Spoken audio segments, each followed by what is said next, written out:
Hello, everyone. こんにちは、皆さん。 Tomorrow is Thanksgiving Day here in the U.S., and we are very thankful, especially for our Patreon supporters. パトロンの皆さん、いつもありがとうございます。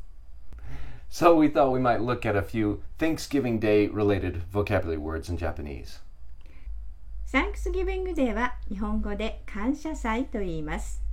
今日はその感謝祭に関する日本語を勉強していきましょう。はい。Turkey. 七面鳥、七面鳥。 Pumpkin pie.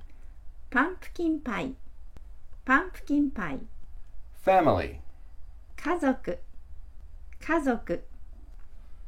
A feast. Dinner. ごちそう、ごちそう。 Pumpkin. かぼちゃ、かぼちゃ。それでは明日は家族で楽しい感謝祭をお過ごしください。 Happy Thanksgiving! 食べ過ぎないでね。